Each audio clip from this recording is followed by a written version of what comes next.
ಜಾತಿಯ ಆದಾಯ ಪತ್ರ ವಿಳಂಬ, ಸರ್ಕಾರಿ ಹುದ್ದೆಗೆ ಕತ್ತರಿ. ಗೃಹಲಕ್ಷ್ಮಿ ವರ್ಸಸ್ ನಿರುದ್ಯೋಗಿ. ರಾಜ್ಯಾದ್ಯಂತ ಜಾತಿ ಮತ್ತು ಆದಾಯ ಪ್ರಮಾಣ ಪತ್ರ ವಿಳಂಬವಾಗುತ್ತಿದ್ದ ಹಾಗೆ ಒಂದು ಕಡೆ ಸರ್ಕಾರಿ ಹುದ್ದೆಗೆ ಕತ್ತರಿ ಬೀಳುತ್ತಿರುವುದು ಮೇಲ್ನೋಟಕ್ಕೆ ಕಂಡುಬರುತ್ತದೆ. ಪೊಲೀಸ್ ಇಲಾಖೆ ಹಾಗೂ ಇತರ ಸರ್ಕಾರಿ ಇಲಾಖೆ ಹುದ್ದೆಗಳಿಗೆ ಕೊನೆಯ ದಿನಾಂಕ ಜುಲೈ 3 ನಿಗದಿಪಡಿಸಿದ್ದು, ಒಂದು ಕಡೆ ಎಲ್ಲಾ ಜಿಲ್ಲೆಯಾದ್ಯಂತ ತಾಲೂಕು ಕಚೇರಿಗಳಲ್ಲಿ ರೈತ ಮಹಿಳೆಯರು ಹಾಗೂ ನಿರುದ್ಯೋಗಿಗಳು ಬೆಳಗಿನ ಜಾವ ತಮ್ಮ ಕೆಲಸ ಕಾರ್ಯಗಳನ್ನು ಬಿಟ್ಟು ಸರತಿ ಸಾಲಿನಲ್ಲಿ ನಿಂತರು ಪ್ರಯೋಜನವಿಲ್ಲದಂತಾಗಿದೆ. ಒಂದು ಕಡೆ ಗೃಹಲಕ್ಷ್ಮಿಯರು ಕಡ್ಡಾಯವಾಗಿ ಜಾತಿ ಆದಾಯ ಪ್ರಮಾಣ ಪತ್ರವನ್ನು ನೀಡಲೇಬೇಕೆಂದು ಸರ್ಕಾರದ ಒತ್ತಾಯ. ಮತ್ತೊಂದು ಕಡೆ ನಿರುದ್ಯೋಗಿಗಳು ಉದ್ಯೋಗಕ್ಕಾಗಿ ಅರ್ಜಿ ಸಲ್ಲಿಸಲು ಜುಲೈ 3ರಂದು ಸರ್ಕಾರ ನಿಗದಿಪಡಿಸಿರುವ ಹಿನ್ನೆಲೆ ಸರ್ಕಾರ ನಿಗದಿಪಡಿಸಿರುವ ದಿನಾಂಕದಂದು ಜಾತಿ ಆದಾಯ ಪತ್ರವನ್ನು ಸರ್ಕಾರದ ಅಧಿಕಾರಿಗಳು ನೀಡುವುದರಲ್ಲಿ ವಿಳಂಬವಾಗುತ್ತಿದೆ. ಆದ್ದರಿಂದ ಎಲ್ಲಾ ತಾಲೂಕು ಕಚೇರಿಗಳಲ್ಲಿ ಜಾತಿ ಆದಾಯ ಪತ್ರ ಪಡೆಯಲು ತಕ್ಷಣ ಪ್ರತ್ಯೇಕ ಕೇಂದ್ರಗಳನ್ನು ತೆರೆಯಲು ಒತ್ತಾಯಿಸಿದ್ದಾರೆ.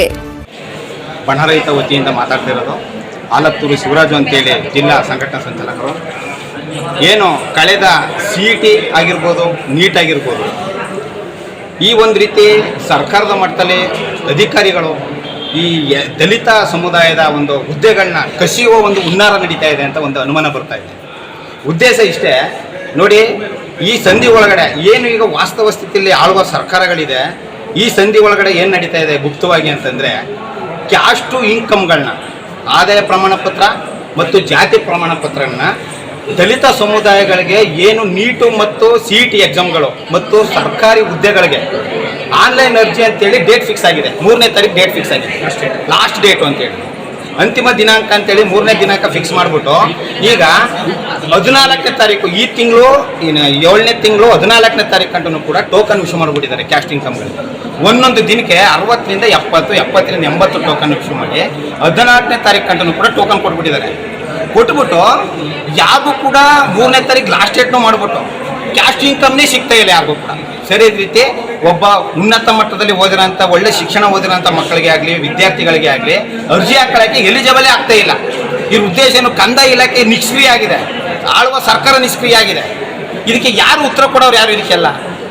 ಇದ್ರ ಹುನ್ನಾರ ಏನಪ್ಪ ಅಂದರೆ, ದಲಿತ ಸಮುದಾಯದ ವಿದ್ಯಾರ್ಥಿಗಳಿಗೆ ವಂಚನೆ ಸಿಗುತ್ತಿರುವಂಥ ಒಂದು ಹುನ್ನಾರ ನಡೀತಾ ಇದೆ ಸರ್ಕಾರದಲ್ಲಿ, ಅಧಿಕಾರಿ ವರ್ಗದಲ್ಲಿ ಅಂತ ನನಗೆ ಕಾಡ್ತಾ ಇದೆ.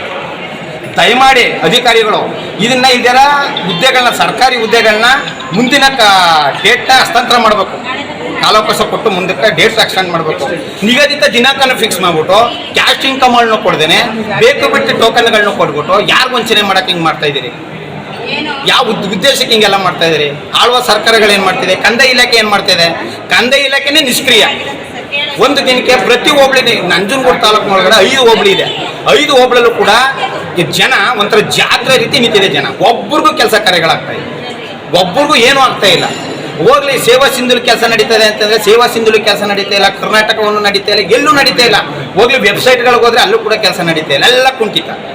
ಜನ ನೋಡಿ, ನಿಮಗೆ ಗೊತ್ತಿರ್ಬೋದು, ತಾಲೂಕು ಆಫೀಸ್ಗಳಲ್ಲಿ ಎಲ್ಲ ಹೋಬಳಿಗಳಲ್ಲಿ ಕಚೇರಿಗಳಲ್ಲಿ 100 ಜನ ಕ್ಯೂ ನಿಂತಿದೆ. ಯಾವ ಉದ್ದೇಶಕ್ಕೆ ಈ ಥರ ಸರ್ಕಾರದ ಸರ್ಕಾರನೇ ಗೋಷ್ಠ ಸರ್ಕಾರ, ಪ್ರಯೋಜನ ಇಲ್ಲದ ಸರ್ಕಾರ, ಏನು ಕೆಲಸ ಕಾರ್ಯಗಳು ನಡೀತಾ ಇದೆ?